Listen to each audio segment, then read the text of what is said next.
আপনারা যদি একটু চুপ করেন তাহলে আমি গুটি কয়েক কথা বলবো। আমি ওখান থেকে প্রায় 170 কিলোমিটার দূর থেকে আমি এসেছি এখানে, আমি গুটি কয়েক কথা বলবো।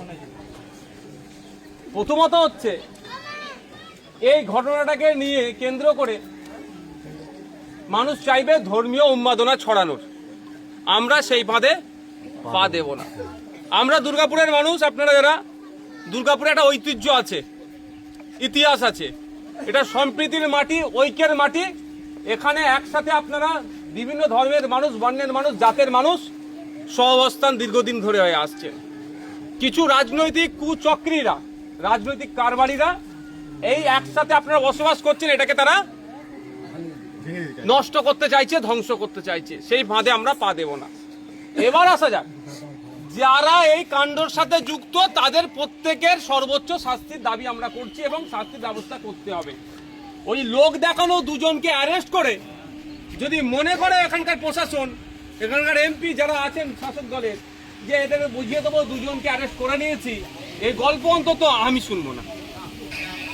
যারা যারা যুক্ত ছিল, ধর্মীয় বিদ্বেষ ছড়ানোর চেষ্টা করেছে, যারা ওখানে বিদ্বেষ ছড়িয়েছে, যাদের কথাতে দুটো জাতের মধ্যে লড়াই যে কোনো টাইম লেগে যেতে পারত, ধর্মীয় স্লোগান বলতে বাধ্য করেছে এবং অকথ্য ভাষায় গালিগালাজ করেছে, যা তুলে নোংরা ভাষায় কথা বলেছে, এখানে কথা বলে শুনলাম যারা আছে এখানে বললো যতটুকু, তাদের বিরুদ্ধে আমরা, আমাদের লড়াই আইনত লড়াই, লড়াইটা প্রশাসনকে দিতে হবে। প্রশাসন যদি এর মধ্যে কারো কথা শুনে, শুভেন্দু অধিকারী হতে পারে, মমতা ব্যানার্জির কথা শুনে যদি ওই যে যাদের নামে ডাইরেক্ট নামগুলো শুনেছে, কি কি নাম, পারিজাত গাঙ্গুলি আর দীপক দাস, পারিজাত গাঙ্গুলি আর দীপক দাস, এফআইআর এ যাদের প্রথম দুজনের নাম আছে, তাদের দুজনের মনে হয় একজন এখনো গ্রেফতার, একজন হয়েছে আর একজন হয়নি। যার এক নম্বরে নাম আছে হয়নি, হয়তো শুভেন্দু অধিকারী মমতা ব্যানার্জির মাধ্যমে ফোন করে বলেছে যে ওটা আমার আদরের ছেলে, ওকে গ্রেফতার করবে না, ওই জন্য হয়তো গ্রেফতার করেনি। কিন্তু আমি আপনাদের বলে যাচ্ছি, আমি 1 সপ্তাহ টাইম দিচ্ছি, যদি ওই কালপিটটাকে না গ্রেফতার করে তাহলে এর জবাব আমরা গণতান্ত্রিক প্রক্রিয়াতে দেব।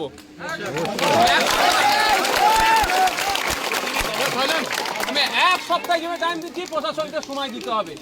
প্রশাসন আমাদের চাইবো আমরা, তারা ন্যায় করবে। ছাতা লাগবে না, ছাতা লাগবে না, আমার বাপের মেরে মাথা ফাটিয়ে 8টা সেলাই করে দিল, আর আমার মাথায় ছাতা, আমার ছাতার দরকার নেই। তা আমাদেরকে মাথায় রাখতে হবে, যারা ধর্মীয় উন্মাদনা ছড়িয়ে এলাকার মানুষকে উত্তপ্ত করার চেষ্টা করছে, এই সামাজিক ব্যাধিকে আমরা সমাজের সকল স্তরের মানুষকে নিয়ে প্রতিহত করব। এদের বাংলাতে ঠাঁই দেব না। সম্প্রীতির বাংলা, ঐক্যের বাংলা, এই বাংলাতে যারা সম্প্রীতি বিনষ্ট করার চেষ্টা করবে তাদের বিরুদ্ধে আমরা এক হয়ে লড়াই করব। সে যেই জাতেরই মানুষ হোক না কেন, যেই বর্ণেরই মানুষ হোক না কেন, আমাদের এক পাশাপাশি সব অবস্থানকে যারা নষ্ট করতে চাইছে তাদের বিরুদ্ধে আমরা এক হয়ে লড়াই করব। তাই আমি অনুরোধ করব, কারো পাতা ফাঁদে আপনারা পা দেবেন না। আমরা দেখছি কি কি সেকশন দিয়েছে, আমি আমার উকিলের সাথে কথা বলবো। সেকশন যদি অ্যাড করার দরকার হয়, প্রয়োজনে সেকশন অ্যাড করার জন্য আমি কোর্টে যাব, আপনাদের বলে যাচ্ছি। আপনারা বৃষ্টি হচ্ছে, উঠে যান, বৃষ্টির পরে কথা বলছি।